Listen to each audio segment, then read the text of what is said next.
여러분 안녕하십니까? 5월 13일 화요일 뉴스투데이 시작합니다. 공식 선거운동 첫 시작으로 민주당 이재명 후보는 서울 광화문광장에서 출정식을 열었습니다. 선거로 내란을 종식시켜달라고 호소했는데요. 이 후보는 내란 극복과 AI 육성을 통한 경제 강국을 공약의 큰 축으로 제시했습니다. 김지인 기자입니다. 더불어민주당 이재명 후보가 선대위원장들과 함께 두 손을 번쩍 치켜들었습니다. 기호 1번 이재명! 대선 출정식 장소는 서울 광화문 청계광장. 12.3 내란을 끝낸 빛의 혁명의 무대를 선택했습니다.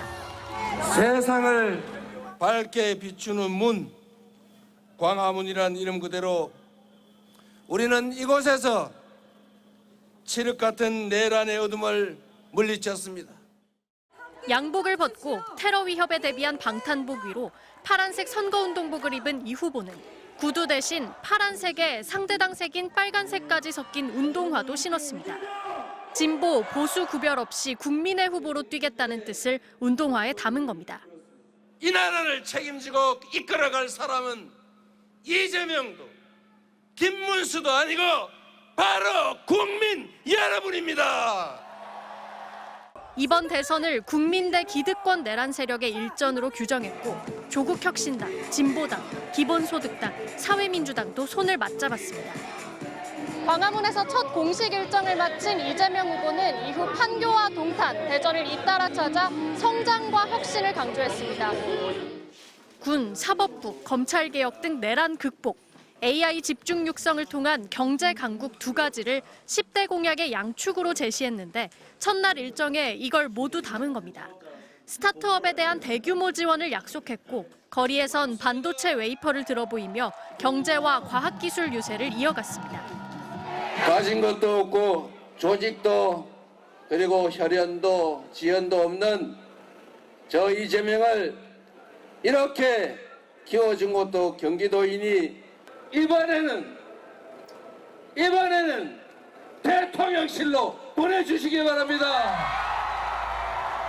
이재명 캠프는 국민을 주인공으로 내세우고 정작 이 후보 분량을 줄인 영상 광고도 공개하며 거듭 국민과 경제, 양축의 무게를 실었습니다. 이 후보는 공식 선거운동 초반 곧바로 보수의 심장으로 불리는 대구 경북을 찾아 지지를 호소할 계획입니다. MBC 뉴스 김재인입니다. 전례 없는 내홍으로 후보 확정이 늦어진 만큼 국민의힘 김문수 후보는 공식 선거운동 첫날 새벽부터 시장을 찾아갔습니다. 또 보수의 심장 대구에선 시민들에게 큰 절을 올리는 등 지지층 결집에 나섰습니다. 김민영 기자입니다. 새벽 5시 국민의힘 김문수 후보가 첫 일정으로 서울 가락시장을 찾았습니다. 화이팅! 좀 살려주세요. 정말 제가 열심히 하겠습니다. 김 후보는 시장을 돌며 민생 대통령, 시장 대통령, 경제 대통령이 되겠다고 외쳤습니다. 이어 시장 상인들과 순대국밥으로 아침 식사를 함께하며 서민 행보를 이어갔습니다. 이어진 당 선거대책위원회 출범식에선 돌연 탈북민 출신 박충권 의원을 연단으로 불러냈습니다. 북한 장마당과 꽃제비를 언급하며 시장 경제와 자유통일을 강조했습니다. 우리 동포들 우리가 구원해야 되겠죠.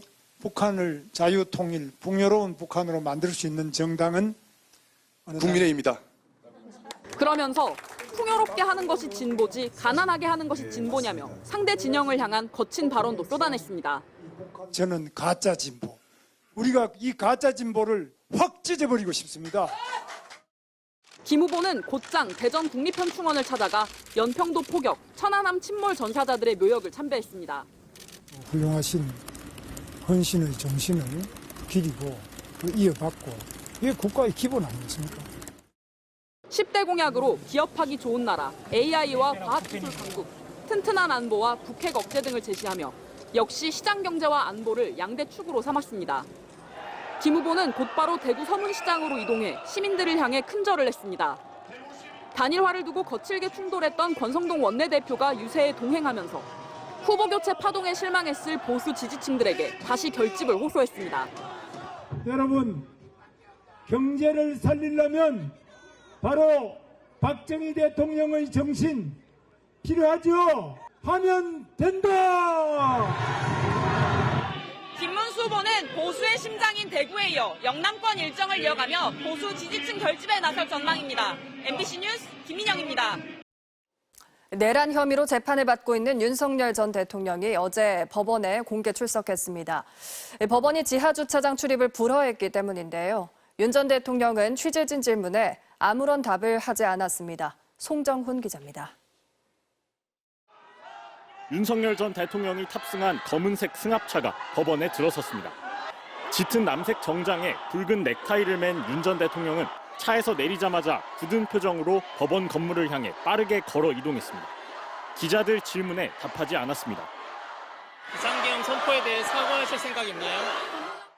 법원 건물로 1분도 안 돼 들어가 준비한 질문 가운데 3개밖에 못했습니다. 정권 이후 계엄 선포한 헌정사상 첫 대통령이었는데 대선이 치르게 됐습니다. 이에 대해서 전 국민에게 하실 말씀 없습니다. 변호인만 짧게 답했습니다. 오후 재판을 위해 법원에 다시 들어설 때도 마찬가지였습니다.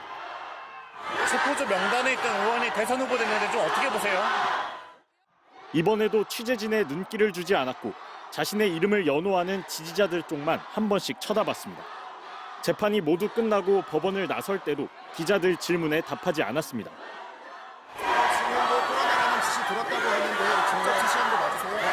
김건희 여사 공천 개입 의혹 관련 검찰 소환조사 임박했다고 알려졌는데 아직도 정치 공세라고 보세요? 비상계엄 선포 사과하실 생각 없으십니까? 전직 대통령들과 달리 그동안 법원이 지하주차장 출입을 허용하면서 윤 전 대통령이 법원에 출석하는 모습이 공개된 건 이번이 처음입니다. 12.3 비상계엄 이후 취재진 질문을 직접 받는 것도 처음이었습니다. 하지만 윤 전 대통령은 아무런 말을 하지 않았습니다. 비상계엄에 대한 사과도 반성도 없었습니다.